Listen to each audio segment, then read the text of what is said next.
பழத்தோட்ட ஊழியங்கள், கர்த்தரருளின ஊழியங்கள். திராட்சை பழத்தோட்ட ஊழியங்கள், கர்த்தரருளின ஊழியங்கள். அவரில் நிலைத்திருந்து கனி கொடுப்போம், கர்த்தர் வாய்க்க செய்வார். அவரில் நிலைத்திருந்து கனி கொடுப்போம், கர்த்தர் வாய்க்க செய்வார். துதி உமக்கே, துதி உமக்கே, துதி உமக்கே என்றுமே என்றும். துதி உமக்கே, துதி உமக்கே, துதி உமக்கே என்றுமே என்றும். துதி உமக்கே என்றுமே என்றும். துதி உமக்கே என்றுமே. சிறியவனை பொழுதிலிருந்தும் எளியவனை குப்பையிலிருந்தும் எடுத்து உயர்த்தி ராஜாக்களோடும் பிரபுக்களோடும் பந்தியிருக்க செய்கிற அருமை ஆண்டவர் இயேசு கிறிஸ்துவின் இனிதான நாமத்தினாலே இந்த சத்தத்தை கேட்கின்ற அனைத்து தேவனுடைய பிள்ளைகளுக்கும் என்னுடைய அன்பான வாழ்த்துக்கள். நீங்கள் கோடா கோடியை பெருகுவீர்களாக, உங்களுடைய பிள்ளைகள் கோடா கோடியை பெருகுவார்களாக என்று வாழ்த்துகின்றேன், ஆசீர்வதிக்கின்றேன். பிரித்துக்குரியவர்களே, இந்த நாட்களிலே நாம் பல பாதைகளிலே கடந்து போகும்படியாக ஆண்டவர் நமக்கு புது புது அனுபவங்களை கொடுத்து கொண்டே இருக்கின்றார். சென்ற வருடம் நமக்கு கோடை காலமாக இருந்த பொழுது நாம் அதிக துன்பங்களை நாம் அனுபவித்தோம். அதன் பிறகு ஆண்டவர் ஏறக்குறைய 6 மாதங்களாக நமக்கு நல்ல குளிர்ச்சியான ஒரு கால சூழ்நிலையை கட்டளையிட்டார், நல்ல மழையை கட்டளையிட்டார், செழிப்பான ஒரு காலத்தை நான் காணும்படியாக செய்தார். பிறகு நல்ல பனி பெய்தது. இப்பொழுது நீங்கள் கவனித்தீர்களா, மறுபடியும் அதிகமான கோடை காலம், மார்ச் முடிவதற்குள்ளாகவே அதிக பாடுகளை நாம் சந்திக்கும்படியான ஒரு சூழ்நிலை உருவாகி இருக்கிறது. ஆண்டவர் இவ்வளவு காலம் இந்த 6 மாதத்தில் நம்ம குளிர்ச்சியை கொடுத்தார், மழையை கொடுத்தார், பனியை கொடுத்தார். இப்பொழுது நாம் கோடை காலத்திற்குள்ளே அடுத்த 6 மாதங்கள் கடந்து போக வேண்டும். வாழ்க்கையில் 6 மாதம், வருஷத்தில் 6 மாதம் குளிர்ச்சி, மழை, பனி, அடுத்த 6 மாதம் கோடை காலமாக இருக்கிறது. 50-50 பார்த்தீங்களா? ஒரு வருஷத்தை ஆண்டவர் 50-50 பிரிப்பார்னா ஒரு மனிதனுடைய வாழ்க்கையும் அப்படி பிரிப்பார் அல்லவா? சந்தோஷமான காலங்கள், இளமையான காலங்கள், மகிழ்ச்சியான காலங்கள், வெற்றி பெறுகின்ற காலங்கள், பணம் சம்பாதிக்கிற காலங்கள், நாம் புகழ்பெற்று விளங்குகிற காலங்கள், மனிதர்கள் நம்மை ஆச்சரியமாய் பார்க்கிற காலங்கள் பாதியாக இருக்கும். இன்னொரு பாதி காலம் நாம் வயதானவர்களாக, செல்வாக்கு இழந்தவர்களாக, பணத்தை இழந்தவர்களாக, அற்பமாய் மனிதர்களை பார்க்கப்படுபவர்களாக நாம் வாழுகிற காலம் கூட உண்டல்லவா? எப்படி நாம் குளிர்காலத்தை சந்தோஷமாக ஏற்றுக்கொண்டோமோ அதே போல இந்த கோடை காலத்தை நாம் ஏற்றுக்கொண்டாக வேண்டும். ஏன் இப்படி வெயில் அடிக்குது, இது என்ன இது அப்படின்னு சொல்லுவதற்கு எதுவுமே இல்லை. அதை நாம் ஏற்றுக்கொண்டோம், சந்தோஷமாக இருந்தது. தீங்கி வந்திருக்கிறது, அதையும் கூட, அந்த ஹீட்டையும் கூட நாம் ஏற்றுக்கொள்ள வேண்டும். இப்படியாக நம்முடைய மனதிற்குள்ளாக சில சின்ன சின்ன மாற்றங்களை நாம் செய்வோம் என்றால் நம்முடைய வாழ்க்கை இன்பகரமாக மாறும் என்பதில் சந்தேகமே இல்லை. இதோ இந்த வாரத்தில் நாம் ஒரு புதிய மாதத்திற்குள்ளாக கடந்து போக இருக்கிறோம். இந்த நாள் இந்த மாதத்துடைய கடைசி நாளாக இருக்கிறது. நாளைக்கு புதிய மாதத்துக்குள்ளே போகிறோம். வருகிற முதல் சனிக்கிழமை அன்று கர்த்தருக்கு சித்தமானால் நாகர்கோவிலிலே அடியார் வருகிறேன்.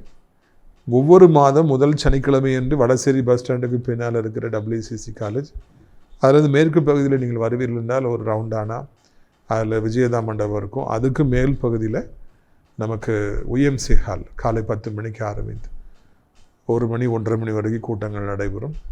அதன் பிறகு உங்கள் ஒவ்வொருவருக்காகவும் அடியார் தனித்தனியாக நான் ஜெபிப்பேன். எத்தனையோ பேர் அப்படி ஜெபிக்கிற நேரத்தில் விடுதலை பெற்றிருக்காங்க. உங்களுக்கும் கர்த்தர் நிச்சயமாக விடுதலையை தருவார். பல காரியங்களை தீர்க்க தரிசனங்களாக உங்களுக்கு அவர் சொல்லுவார். அதைத் தொடர்ந்து உங்கள் எல்லோருக்கும் ஒரு சிறப்பான விருந்து வழங்கப்படும் என்பதை நான் நினைவூட்டும்படியாக விரும்புகின்றேன். சென்ற மாதம் டேவிட் அசோசியேட்ஸ் அவர்கள் குடும்பத்தின் சார்பாக நல்ல விருந்தை வழங்கினாங்க. இந்த மாதமும் கூட யாராவது விரும்பினால் நீங்கள் பொறுப்பெடுக்கலாம் என்பதையும் கூட நான் அறிவிக்க விரும்புகிறேன். பிரித்துக்குரியவர்களே, அது மாத்திரமல்ல, வருகிற ஞாயிறு முதல் ஞாயிறாக இருக்கிறபடியினாலே காலை 10 மணி முதல் 12 மணி வரைக்கும் நாசரேத் தேவனுடைய மாளிகையிலே நான் தரித்திருந்து யாரெல்லாம் என்னை வந்து சந்தித்து ஜெபித்து செல்ல விரும்புகிறார்களோ அவர்களுக்காக நான் காத்திருப்பேன். என்ன வரலாம், தாராளமாக நீங்கள் வரலாம், என்னை சந்திக்கலாம், ஜெபித்து விட்டு செல்லலாம். இதுக்கு முந்தைய மாதங்களில் 2வது ஞாயிறன்று நான் அப்படியாக அமர்ந்திருந்தேன். ஆனால் இந்த மாதத்திலிருந்து முதல் ஞாயிறன்று நான் ஜனங்களை சந்திக்கிறேன் என்பதையும் நான் நினைவூட்ட விரும்புகிறேன். ஊழியத்தின் சார்பாக அடைக்கலான் குருவி முதியோர் இல்லம் மிக சிறப்பாக நடைபெற்று வருகிறது. நாள்தோறும் அதிக ஜனங்கள் சேர்ந்து வராங்க. இந்த 1ஆம் தேதி அன்று நமக்கு மொத்தம் 3 புதிய வரவு. சென்ற வாரம் ஒரு அன்பு சகோதரன் சேர்ந்துருந்தாங்க. 1ஆம் தேதி ஒரு ஐயா சேர்றாங்க, இன்னொரு அம்மா சேர்றாங்க. ஆக 3 பேர்கள் புதிய வரவாக வருகின்றார்கள். இப்படியாக அடைக்கலான் குருவி முதியோர் இல்லத்தை குறித்து கொஞ்சம் கொஞ்சமாக ஜனங்கள் கேள்விப்பட ஆரம்பித்திருக்கிறாங்க, வந்து சேர ஆரம்பிச்சிருக்காங்க. ஏராளமான இடங்கள் உண்டு. 7 ஏக்கரில் நம்ம கட்டியிருக்கிறோம். எத்தனை பேர்னாலும் வந்து தாராளமாய் தங்கலாம். நீங்கள் இந்த அடைக்கலான் குருவி முதியோர் இல்லம் ஒரு ஆவிக்குரிய முதியோர் என்பதை உணர்ந்து கொள்ளுங்கள். அநேகருக்கு இதை சொல்லுங்கள், அறிமுகப்படுத்துங்கள். இங்கே 3 வேளையும் அவர்களுக்கான சிறப்பான ஜெபம் நடைபெற்று வருகிறது. நல்ல ஊழியக்காரர்கள் வந்து அவங்கள ஜெபத்தில் நடத்துகிறாங்க. அதே மாதிரி நல்ல சிறப்பான உணவுகள் அங்கே பரிமாறப்படுகிறது 3 வேளையும். யாராக இருந்தாலும் வந்து நல்ல சாப்பிட்றாங்க. அதனால் அவங்க சரீரமெல்லாம் நன்று பலன் அடைகிறது. உங்கள் வீடுகளில் நல்ல நாட்கள் வருகிற பொழுது இங்கே இருக்கிற முதியவர்களுக்கு சிறப்பான விருந்தை நீங்கள் விரும்பினால் வழங்கலாம் என்பதையும் கூட நான் அறிவிக்க விரும்புகிறேன். தொடர்ச்சியாக நமக்கு கர்த்தர் காணியாட்சியாக கொடுத்துருக்கிற 3 ஏக்கர் இடத்துல நாம் அனாதை பிள்ளைகளுக்கான இல்லத்தை ஆரம்பிக்க வேண்டும் என்கிற உன்னதமான தரிசனத்தை நிறைவேற்றுகிற ஒரு காலம் வந்திருக்கிறது. அனாதை பிள்ளைகளுக்கான இல்லத்தையும் ஸ்கூலையும் கட்டுறதை விட என்ன பெரிய காரியம் இருக்க முடியும்? இந்த நல்ல பணிக்காக நீங்கள் விரும்பினால் உங்கள் கரங்களை நீட்டலாம். பல லட்ச ரூபாய்கள் நமக்கு தேவை. எவ்வளோ கொடுக்க முடியாவிட்டாலும் 10,000 விரும்பின குடும்பங்கள் கொடுக்கலாம். உங்கள் சார்பாக, உங்கள் பிள்ளைகள் சார்பாக, இல்லைன்னா உங்கள் பெற்றோருடைய நினைவாக நீங்கள் கொடுக்கலாம். நீங்கள் கொடுக்கின்ற ஒவ்வொரு ரூபாயும் இதே போல் அநேக நல்ல உள்ளங்களுக்கு, அனாதை பிள்ளைகளுக்கு அது ஆதரவாக இருக்கும் என்பதை மறந்து விடாதிருங்கள். பிரியத்துக்குரியவர்களை, இந்த அருமையான நாளிலும் கூட நாம் பைபிள் எடுத்து வாசிக்கிறோம். பாருங்கள், யாத்திரை ஆகமம் 7வது அதிகாரம் 20வது வசனத்திலிருந்து நான் வாசிக்க விரும்புகிறேன். யாத்திரை ஆகமம் 7வது அதிகாரம் 20ஆம் வசனம் முதல். கர்த்தர் கட்டளையிட்டபடியே மோசேயும் ஆரோனும் செய்தார்கள். பார்வோனுடைய கண்களுக்கு முன்பதாகவும் அவன் ஊழியக்காரின் கண்களுக்கு முன்பதாகவும் கோலை ஓங்கி நதியில் உள்ள தண்ணீரை அடிக்க நதியில் உள்ள தண்ணீரெல்லாம் இரத்தமாய் மாறி போயிற்று. நதியின் மீன்கள் செத்து நதி நாறி போயிற்று. நதியின் தண்ணீரை குடிக்க எகிப்தியர் கூடாமல் போயிற்று. எகிப்து தேசம் எங்கும் இரத்தமாக இருந்தது. எகிப்தின் மந்திரவாதிகளும் தங்கள் மந்திரவித்தையினால் அப்படியே செய்தார்கள். கர்த்தர் சொல்லியிருந்தபடி பார்வோனுடைய இருதயம் கடினப்பட்டது, அவர்களுக்கு செவி கொடாமல் போனான். 24 பாருங்க, நதியின் தண்ணீர் குடிக்க உதவாதபடியினால் குடிக்கத்தக்க தண்ணீருக்காக எகிப்தியர் எல்லாரும் நதி ஓரத்தில் ஊற்று தோண்டினார்கள்.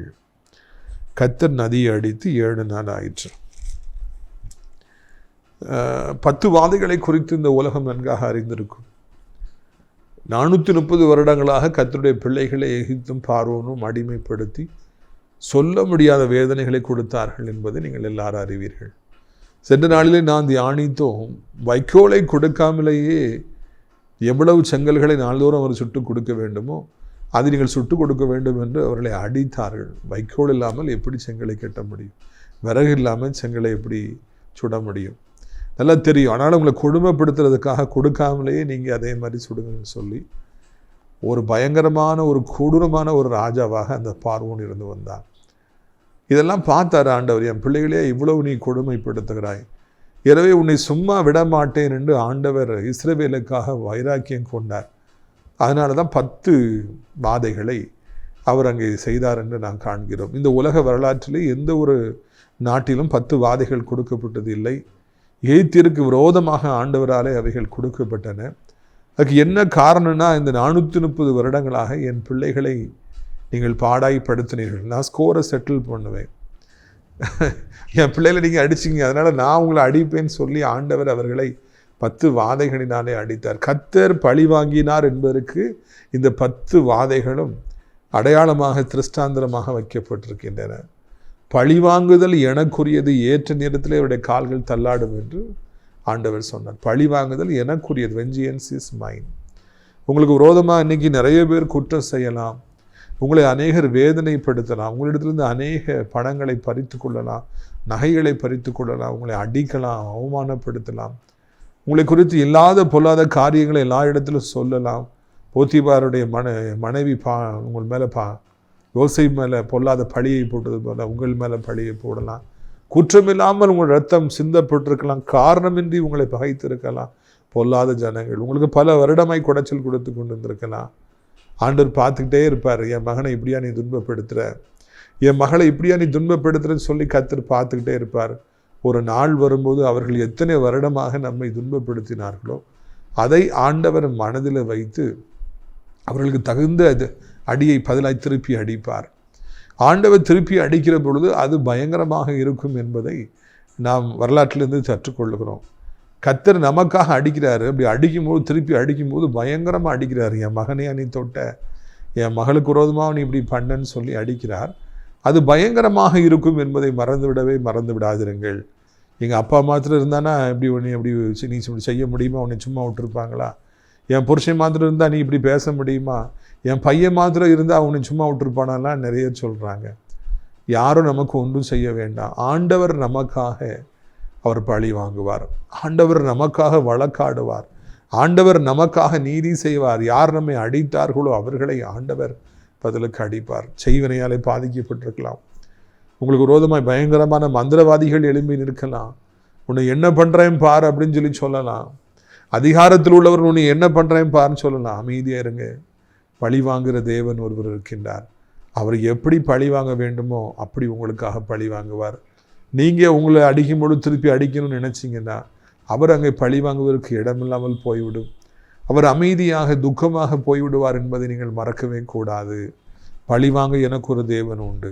அல்லேலூயா சொல்லுங்க பார்க்கலாம். எனக்காக பழி வாங்குகிற ஒரு தேவன் ஒரு உண்டு. சொல்லுங்க ஆமென். கர்த்தர் நிச்சயமாக உங்களுக்காக பழி வாங்குவார். நீங்கள் சும்மா இருப்பீர்கள், ஆண்டவர் உங்களுக்காக யுத்தங்களை செய்வார் என்று வார்த்தை சொல்லவில்லையா? பிரியத்துக்குரியவர்களே, ஆண்டு திருப்பி அடிக்கும்போது முதல்ல எதை அடிக்கிறார் பாருங்கள், தண்ணீரை அடிக்கிறார். மோசே ஆரோன் மூலமாக பார்வோனுடைய கண்ணுக்கு முன்னால் அவங்க நைல் நதியை அடிக்கிறாங்க. அந்த தண்ணீரை முழுவதும் அப்படியே இரத்தமாக மாறிவிட்டதாம். தண்ணீர் இரத்தமாக மாறினபடியினாலே அங்கு தண்ணீரை எவருமே குடிக்க முடியாது எனப்பட்ட ஒரு பெரிய அங்கு அவலமான நிலைமை எகிப்திலே உண்டாகிறது. 10 வாதைகளிலே நாம் கவனிக்க வேண்டிய முதலாவது வாதை தண்ணீரிலும் இரத்தத்திலும் உண்டாயிற்று என்று காண்கிறோம். தண்ணீரை அடிக்கிறாங்க, இரத்தம் அப்படியே இரத்தமாக அது மாறிட்டான். ஒருவேளை இஸ்ரவேல் ஜனங்களுக்கான மீட்பு தண்ணீரில் தான் ஆரம்பித்தது, இரத்தத்தில் தான் ஆரம்பித்தது. கல்வாரி சிலுவையிலே ஆண்டவர் நமக்காக அவர் சிந்திய இரத்தமும் ஜலமும் தான் நம்முடைய மீட்பு ஆரம்பிக்கிறது என்பதை நாம் மறந்துவிடக்கூடாது. அவர் மரித்து விட்டாரா இல்லை என்று சோதிப்பதற்காக அந்த இராணுவ வீரன் ஈட்டினாலே அவருடைய விழாவிலே குத்திய பொழுது இரத்தமும் நீரும் அதாவது ஜலமும் அப்படி பொங்கி வந்தது என்று சொல்லி நாம் வாசிக்கவில்லையா? எல்லா மீட்பும் தண்ணீரிலும் இரத்தத்தில் தான் ஆரம்பிக்கிறது என்பதை ஆண்டுடைய மரணமும் அவருடைய விழாவிலிருந்து புறப்பட்டு வந்த அந்த இரத்தமும் தண்ணீரும் நமக்கு சொல்லி கொடுக்கின்றது. தண்ணீர் என்பது ஒரு ஆசீர்வாதத்தின் அடையாளம். தண்ணீர் இல்லாதபடிக்கு இந்த பூமியில் யாராலும் வாழ முடியாது. ஒரு இடத்துல வீடு கட்ட வேண்டும் என்றால் முதலாவது நாம் கேட்கின்ற காரியம், இங்கே நல்ல தண்ணீர் இருக்குமா? எத்தனை அடியில் தண்ணீர் கிடைக்கும்? தண்ணீர் உப்பு தண்ணீரா இல்லாவிட்டால் நல்ல தண்ணீரா? இதெல்லாம் கேட்ட பிறகு தான் நம்ம அங்கே போய் வீடு கட்டுறோம். ஏற்கனவே வீடு கட்டி இருக்கிறவங்கெல்லாம் மோட்டர் ரிப்பேர் ஆகிடுச்சு, இல்லைன்னா ஏதோ பிரச்சனையாச்சு, தண்ணி வராது அப்படின்னா ரொம்ப கஷ்டம். கோடை காலத்தின் நேரத்தில் மழை பொய்த்து வருகிற இந்த 6 மாதத்தில் தண்ணீர் இல்லை என்றால் ஜனங்கள் சொல்ல முடியாத பாடுகளை அனுபவிப்பார்கள். அதே நேரத்தில் செழிப்பான மாதங்களில் தண்ணீர் பொத்து கொண்டு வரும், நீரூற்றுகள் பொத்து கொண்டு வரும். அது மக்களை சந்தோஷிப்பிக்கும், குளிர்ச்சியான ஒரு சூழலை உண்டாக்கி கொடுக்கும். பச்சை பசேல் என்று எல்லா இடங்களும் காணப்படும். தான் தண்ணீர். அந்த தண்ணீரை பாருங்கள், அடித்த உடனே அது இரத்தமாக மாறி போயிற்றான். நம்முடைய கூட்டங்களுக்கு வருகிற எல்லா தேவனுடைய பிள்ளைகளையும் நாம் முழங்காலில் நிறுத்தி முடியாதவர்களை உட்கார வைத்து அவர்கள் மீது இயேசுவின் இரத்தம் என்று தண்ணீரை தெளிக்கிறோம்.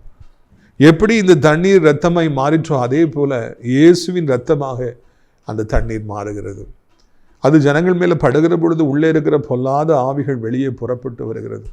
இயேசுவின் இரத்தத்தை என் மீது தெளிக்கின்றானே, இருக்க முடியலன்னு சொல்லி வெளியே ஆட்டம் போடுகிறது. வியாதியின் கூற்றுகள் வெளியே வருகிறது. வியாதியை கொண்டு வந்திருக்கிற ஆவிகள் ஆட்டம் போட்டு கீழே விழுந்து புறப்பட்டு போகின்றன. ஜனங்கள் மீது இயேசுவின் இரத்தம் என்று தண்ணீரை தெளிக்கிற பொழுது அவர்கள் செய்திருக்கிற பாவங்களை, அவருடைய வாழ்க்கையில் உள்ளத்தில் காணப்படுகிற அந்த கசடுகளை, கழிவுகளை, அசுத்தங்களை, கண்களில் காணப்படுகிற அந்த அசடுகளை, அந்த இரத்த துளிகள் அப்படியே கழுவி சுத்திகரித்து அவர்கள் புதிதாய் கிறிஸ்துவுக்குள்ளே ஒரு வாழ்க்கையை ஆரம்பிப்பதற்கு ஏதுவான ஒரு சூழ்நிலையை உண்டாக்கி கொடுக்கின்றது. பல பின்னாட்களில் பல காரியங்களுக்கு முன்னோடியாக இப்படியெல்லாம் சம்பவிக்கும் என்பதற்கு நம்மை காண்பிக்கும்படியாக ஆண்டவர் முதலாவது அற்புதத்தை தண்ணீரிலே அங்கே ஆரம்பிக்கிறார். தண்ணீர் இரத்தமாய் மாறுகிறது. ஆண்டவர் இந்த பூமிக்கு ஊழியக்காரனாக வந்த பொழுது உங்களுக்கு தெரியும் என்று சொல்லி நான் நினைக்கின்றேன். அவர் கானாவூர் திருமண வீட்டிற்கு தன்னுடைய சீசரோடு அவர் அழைக்கப்பட்டிருந்தார். அந்த திருமண வீட்டில் திராட்சரசம் குறைபட்டு போயிற்று. அப்பொழுது அந்த வீட்டாருக்கு ரொம்பவும் நெருக்கடி, என்ன பண்ணணும்னு சொல்லி தெரியல. திருமண வீட்டிலேயே முக்கியமானது திராட்சரசம் தான். அந்த திராட்சரசம் இல்லையே என்று அவர் கலங்கி போய் நிற்கும் பொழுது தாயார் கேட்டுக்கொண்டது நிமித்தமாக இயேசு ஒரு அற்புதத்தை செய்கிறார். கற்சாடியில் வைக்கப்பட்டிருந்த அந்த தண்ணீரை ஆண்டவர் திராட்சரசமாய் மாற்றினார். முதல் அற்புதம் ஆண்டவருடைய ஊழியத்தின் பாதையில தண்ணீர் திராட்சரசமாய் மாறியது. எகிப்திலே அங்கே நாம் காண்கிறோம் 10 வாதைகளில் முதலாவது வாதை தண்ணீர் இரத்தமாக மாறிற்று என்று சொல்லி நாம் காண்கின்றோம். வாட் அன் அமேசிங் கோஇன்சிடென்ஸ் பார்த்தீங்களா? எவ்வளவோ ஒரு பெரிய ஒரு ஒன்று ஒப்பிட்டு பார்க்கும் பொழுது, கம்பேர் பண்ணி பார்க்கும் பொழுது எவ்வளவு சம்பந்தம் ரெண்டுக்கும் இருக்கிறது என்று சொல்லி நான் காண வேண்டும். இன்றைக்கு அனுதின வாழ்க்கையில் தண்ணீரை குடிக்கின்றோம், தண்ணீரினால் குளிக்கின்றோம், தண்ணீரை பல காரியங்களுக்காக சேர்த்து சமைக்கின்றோம். எவ்வளவோ இலையை கழுவணும், கை கழுவணும், சாப்பிட்டவன கை கழுவுறதுக்கு சாப்பிட்றதுக்கு முன்னாடி கை கழுவும். தண்ணீர் இல்லாமல் எதையுமே செய்ய முடியாது. ஒவ்வொரு முறையும் நாம் தண்ணீரை பார்க்கிற பொழுது இதை வைத்து கூட ஆண்டவர் அற்புதங்களை செய்வார் என்றார். என் வாழ்க்கையில் கண்டிப்பாக அற்புதத்தை ஆண்டவர் செய்வார் அல்லவா? நான் நினைவு கூற வேண்டும். வானவில்லை பார்க்கிற பொழுதெல்லாம் நான் ஜனங்களை தண்ணீரினால் அழித்தேன், இனி அழிக்க மாட்டேன் என்று நான் நினைவு கூறுவேன் என்று நம்முடைய ஆண்டவர் சொன்னார். நாம் தண்ணீரை பார்க்கிற பொழுதெல்லாம் இதை வைத்து தானே ஆண்டவர் எவ்வளோ பெரிய அற்புதங்களை செய்தார். எனக்கும் அவர் அற்புதம் செய்வார் என்று நாம் கண்டிப்பாக நம்ப வேண்டும். சென்ற சென்னை கூட்டம் மறக்க முடியாது. அங்கே நம் போருக்கு பல தடைகள் வந்தன. திருநெல்வேலியை விட்டு ஆம்னி பஸ்ஸில் கிளம்பும்போது 5 நிமிஷத்தில் ஏசி ஆஃப் ஆயிடுச்சு. ஐயோ, வேர்த்து கொட்டுகிறது. ஏன்னா ஜன்னெல்லாம் க்ளோஸ்டாக இருக்கும். ஆம்னி பஸ் பற்றி உங்களுக்கு தெரியும் தானே. மதுரை வரைக்கும் 2.5 மணி நேரம் மெதுவாக போச்சு. பயணிகள் எல்லாம் சண்டை போட்டு கிடந்தாங்க டிரைவர் கண்டக்டர். அவங்க என்ன செய்வாங்க? டிரைவர் கண்டக்டர் மதுரைக்கு வரைக்கும் பொறுத்துங்கன்னு சொல்லி எப்படியோ மதுரைக்கு போயிட்டோம். போனால் Madurai bus stand, Mattuthavani bus ஸ்டாண்டில் ஒரு 1.5 மணி நேரம் அதை சரி செய்தார்கள். மெக்கானிக்கெலாம் வந்து நின்று கால் கெடுத்து விட்டது. பஸ் ஸ்டாண்டில் அவங்க குரங்கு மாதிரி அந்த சின்ன இடத்துல போய் உட்காந்துருந்தாங்க. நிறைய பேர் வேடிக்கை பார்த்துட்டு இருந்தாங்க. எனக்கு நாளைக்கு ஊழியத்துக்கு போகணுமே அப்படிங்கிற மாதிரிலாம் எனக்கு ஆதங்கம். எப்படியும் ஆண்டு கிருபையில் இந்த பஸ் சரி செய்யப்பட்டு பிறகு மிக தாமதமாய் கிளம்பி நாங்கள் ஊழியத்துக்கு எப்படியோ போய் சேர்ந்தோம். அங்கேயே ஒரு தம்பி வந்திருந்தான். அவன் நல்ல பிரைட்டான பாய்ங்கிறது முதலாவது எனக்கு தெரிந்தது. கராத்தே படிக்கிறான். அதில் ஏதோ ஒரு ஸ்பைனல் கார்டில் லைட்டாக டச் ஆகி அது அவனை பல விதங்களில் பாதிச்சிருச்சு. அது எப்படின்னே அவங்களுக்கே புரிஞ்சிக்க முடியல. இடது பக்கம் இருக்கிற மூளை வலது பக்கமாகி வந்து விட்டது. ரைட் ஹேண்ட் யூஸ் பண்ண பையன் லெஃப்ட் ஹேண்ட் யூஸ் பண்ண ஆரம்பிச்சிட்டான். அவனுக்குள்ளே ரொம்ப பயம். அவன் தூங்க மாட்டேங்கிறான்ல. அம்மா அப்பா வந்து ரொம்ப அங்கலாயிச்சாங்க. அவனுக்காக நல்ல உள்ளம் படைத்த தாய்மார்கள் வந்து ரெக்கமெண்ட் பண்ணாங்க. அவன் ஜெபிக்க வரும் பொழுது அவனை பார்க்கவே வித்தியாசமாக இருந்தது. அவன் நார்மலாகவே இல்லை. ஒரு மாதிரி ரெஸ்ட்டே ஆகாமல், ஒரு பிரெயின் ரெஸ்ட்டே ஆகலை, ஒரு மாதிரி நின்னான். தூங்கவே இல்லையான்னு சொல்லி அவங்க அம்மா சொன்னாங்க. இதே தண்ணீரை எடுத்து அவன் மீது நான் தெளித்தேன். இயேசுவின் ரத்தம் உன்னை ரட்சிக்கட்டும், உனக்கு அற்புதம் செய்யட்டும் என்று சொல்லி. அதுக்கு பிறகு எல்லா கூட்டங்களும் முடிந்தது. சகோதரர் மங்களராஜ் அவர்கள் எல்லாருக்கும் நல்ல உணவை கொடுத்தார்கள். அப்போ அவங்க தாயார் வந்து ரிக்வெஸ்ட் பண்ணியிருந்தாங்க வீட்டுக்கு வந்து ஜெபம் பண்ணணும். ஸோ ரெஸ்ட் கூட எடுக்கல. உடனே கூட்டம் முடிஞ்சோன்னு வீட்டுக்கு போயிட்டோம். வீட்டுக்கு போய் அவனை அழைத்து கொண்டு வந்தார்கள். அவனுக்கு ஜெபிக்க முழங்கால் படிக்கிட்ட பொழுது எனக்கே நம்ப முடியவில்லை. சில மணி நேரத்திற்கு முன்பதாக நம்ம ஊழியர் நடத்தின இடத்துல அந்த பையன் ஒரு மாதிரி அன்ட்ரெஸ்டாக அப்படி பயங்கரமாக இருந்தான். அதை ஜெபித்த பிறகு, இயேசுவின் ரத்தத்தை தெளித்து ஜெபித்த பிறகு வீட்டில் போனால் ஃப்ரெஷ்ஷாக இருக்கான். இல்லை டால் பாய், 10th ஸ்டாண்டர்ட் படிக்கிறேன், சரியான ஆகல. எனக்கே ஆச்சரியமாகிவிட்டது. நான் செலுத்தி விட்டேன். சில மணி நேரத்துக்கு முன்பு உன்னை பார்க்கவே பரிதாபமாக இருந்தது, இப்பொழுது எவ்வளவு கம்பீரம் அந்த பையன் இருக்கிறான். ஊழியத்துக்கு உன்னை ஒப்பு கொடுப்பாயா? முடிந்த ஊழியத்தை நீ வருங்காலத்தில் பார்ட் டைமாக ஃபுல் டைமாக செய்வியான்னு கேட்டேன். ஒரு நிமிஷம் யோசிக்கிறான். அதுக்கு பிறகு முடிஞ்சதை செய்வேன். அவசரப்பட மாட்டேங்கிறான். பிரைட் பாய். உடனே நம்ம அவசரப்படுவோம் இல்லையா? சின்ன பையன் அவசரப்படாமல் யோசித்து அதுக்கு பிறகு பதில் சொன்னான். எனக்கு ஒரே சந்தோஷமே தாங்க முடியல. எவ்வளோ டாக்டர்ஸ்கிட்ட போயும் சரியாகாத அந்த பிரச்சனை இயேசுவின் ரத்தம் என்று விசுவாசத்தோடு தெளித்து ஜெபித்த பொழுது அவனுடைய வாழ்க்கையில் பெரிய மாற்றம் உண்டாயிற்று. எனக்கே எவ்வளோ சந்தோஷமாக இருந்திருக்கும், நம்ம அம்மா அப்பாவுக்கு எவ்வளோ சந்தோஷமாக இருந்திருக்கும். ஒருவேளை இந்த தம்பியுடைய வாழ்க்கை அப்படியே சீரழிந்து போயிருக்கக்கூடும். சாத்தான் வாழ்க்கை அப்படியே சீரழித்திருப்பான். அவனை அழைத்து கொண்டு வந்த பொழுது, இயேசுவின் ரத்தத்தை தெளித்த பொழுது, தண்ணீரை தெளித்த பொழுது அவன் வாழ்க்கையில் ஒரு பெரிய மாற்றம் உண்டாயிற்று. இதே போல எத்தனையோ சாட்சிகளை என்னுடைய வாழ்க்கையிலே சொல்ல முடியும். எத்தனையோ கூட்டங்களுக்கு சென்று வெளிப்படாத பிசாசுகள் எல்லாம் இயேசுவின் ரத்தம் என்று தண்ணீர் தெளிக்கிற பொழுது உடனே அது ஒளிந்திருக்க முடியாமல் வெளியே வந்து தலைமுடியை விரித்து போட்டு ஆட்டம் போட்டு என்று ஊழையிட்டு நான் போகிறேன் என்று சொல்லி அவர்கள் போவதை பல முறை நான் கண்டிருக்கின்றேன். நம்முடைய ஆண்டவர் வாழ்விலே ஒவ்வொரு நிமிடமும் நம்மை தண்ணீரை காண செய்கிற பொழுது எனக்கு ஒரு அற்புதம் உண்டு, என்னுடைய வாழ்க்கையில் ஒரு அற்புதம் உண்டு என்று நீங்கள் நம்ப வேண்டும், நீங்கள் சொல்ல வேண்டும். அதற்காய்த்தான் ஆண்டவர் தண்ணீரை இரத்தமாய் மாற்றினார், தண்ணீரை திராட்சரசமாய் மாற்றினார். அவருடைய இடுப்பிலிருந்து விழாவிலிருந்து இரத்தமும் தண்ணீரும் புறப்பட்டு வந்தது என்று நான் காண்கின்றோம்.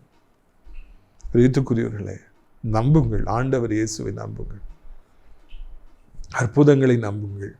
நம்முடைய முற்பிதாக்கள் எப்படி எகிப்திலிருந்து புறப்பட்டு வந்தார்கள் என்றால் 10 வாதை நிமித்தமாக புறப்பட்டு வந்தார்கள். அதில் முதல் வாதை என்னவென்றால் தண்ணீர் இரத்தமாய் மாறிற்று. ஆனால் அதுக்கு பிறகு பாருங்க, அந்த மந்திரவாதிகளும் கூட அப்படியே செய்தார்களா? பிரச்சனையை தீர்க்க வேண்டும் என்று மந்திரவாதிகள் முயற்சி செய்யவில்லை. தண்ணீர் ரத்தமாக மாறிருக்கு, ஜனங்கள் குடிக்கிறதுக்காக அதை மறுபடியும் தண்ணீராக மாற்றணும்னு நினைக்கல. நாங்களும் தண்ணீர் ரத்தமாக மாற்றுவோம்னு சொல்லி செஞ்சு காமிச்சாங்களா? இதுதான் ஆண்டவருக்கும் மந்திரவாதிகளுக்கும் உள்ள வித்தியாசம். நாம் பிரச்சனைகளை தீர்க்க முயற்சிக்கின்றோம், வியாதிகளை சுகமாக்க முயற்சிக்கின்றோம், மென்டலாக டிஸ்டர்ப்ட் ஆகிருக்கவங்களை நார்மலாக்க முயற்சிக்கணும், நடக்க முடியாதவர்களை நாம் நடக்க வைக்கணும்னு சொல்லி நம்ம ஆசைப்படுறோம், ஜெபம் பண்ணுறோம், கர்த்தரும் அப்படி செய்கிறார். ஆனால் மந்திரவாதிகள் நாங்களும் தீங்கி விளைவிப்போம், நாங்களும் கேடு செய்வோம் என்று அதே மாதிரி தான் அவங்க செய்ய முயற்சிக்கிறாங்க. பிரச்சனையை சரி செய்யவே மாட்டாங்க. மந்திரவாதிகளை நம்பி மோசம் போய் விடாதிருங்கள், எச்சரிப்பாக இருங்கள் என்று உங்களை அழைக்கின்றேன். அப்படி செஞ்சதை பார்த்த உடனே பார்வோனுடைய இருதயம் கடினப்பட்டு போச்சா. நான் ஜனங்களை விடமாட்டேன்னு சொல்லி அவன் சொன்னானா? பார்த்தீங்களா? இவ்வளோ பெரிய ஒரு அற்புதத்தை கண்ட பிறகும் கூட எகிப்து முழுவதும் தண்ணீரே இல்லை, இரத்தமாக இருக்கிறது, ஓடுகிறது. 7 நாட்கள் ஜனங்கள் சொல்ல முடியாத பாடுகளை படுறாங்க. அப்படி இருந்து ராஜா, நான் இந்த ஜனங்களை அனுப்ப மாட்டேன், விட மாட்டேன், நான் என் மனசை மாற்ற மாட்டேன் என்று சொல்லி தன் இதயத்தை கடினப்படுத்தினானா? இன்றைக்கும் கூட எவ்வளவோ குடும்பத்தில் பிரச்சனைகள் வந்தாலும் கூட, பண கஷ்டங்கள் வந்தாலும் கூட, தாய் தகப்பன் வியாதிப்பட்டாலும் கூட, குடும்பத்தில் பல நெருக்கடிகள் வந்தாலும் கூட, கல்லூரிக்கு வருகிற வாலிபர்கள் மனம் மாறாதபடி ஒழுங்காய் மனம் மாறி நன்கு படித்து ஆசிரியர்களுக்கும் பெற்றோர்களுக்கும் கீழ்ப்படிந்து ஒரு வேலைக்கு போவோம், சம்பாதிப்போம் என்று மனம் திரும்பாதபடி அவள் தொடர்ந்து சேட்டை பண்ணுறதில், வம்பு பண்ணுறதில் அப்படியே நிலைத்திருப்பதை காண்கிறோம். குடும்பத்தில் எவ்வளவு கஷ்டங்கள் வந்தாலும் அவர்கள் மனம் திரும்புவதே கிடையாது, துன்மார்க்கமான வழியை விடுவதே கிடையாது. அவங்க இஷ்டத்துக்கு ஆடிக்கிட்டே தான் இருக்காங்க. இது என்ன நியாயம்? உள்ளத்தை கடினப்படுத்தாதீர்கள். பார்வோன் ராஜா உள்ள கடினத்திற்கு இன்றைக்கு ஒரு எடுத்துக்காட்டாக இருக்கின்றார். நாமும் கூட நம்முடைய வாழ்க்கையில் உள்ளத்தை கடினப்படுத்த வேண்டாம். தேவனுக்கு சித்தமில்லாத காரியங்களை பிடித்து கொண்டே இருக்க வேண்டாம். கழுதை பிடிவாதம் உடையது, எவ்வளோ அடித்தாலும் நகலாது. நான் பிடிவாதம் உடையவர்களாக இருக்க வேண்டாம். எந்த வாதத்திற்கு மருந்து உண்டு, பிடிவாதத்திற்கு மருந்தே கிடையாது என்று நாம் அறிந்து கொள்ள வேண்டும். கிறிஸ்துவுக்கு பிரியமில்லாத எந்த பிடிவாதமும் நமக்கு வேண்டாம். நான் ஃப்ளெக்சிபிளாக இருக்கணும், விட்டு கொடுக்குறவங்களா இருக்கணும். சிலுவையில் ஆண்டவரை அடித்தாங்க, மிதிச்சாங்க, முறிச்சாங்க, என்னெல்லாமோ செஞ்சாங்க. அவர் விட்டு கொடுக்கிறவராக இருந்தார், பொறுத்து கொள்ளுகிறவராக இருந்தார். நாமும் கூட நம்முடைய வாழ்க்கையில் விட்டு கொடுக்கிறவர்களாக இருக்க வேண்டும் என்று நம்மை ஒப்பு கொடுக்கும்படியாக நம்முடைய ஆண்டவர் நம்மை அழைக்கின்றார். பிரியத்துக்குரியவர்களே, இந்த முதலாவது வாதத்தோடு கூட நிறைவுக்கு வருகிறது. தண்ணீரை ஆண்டவர் இரத்தமாய் மாற்றினார்.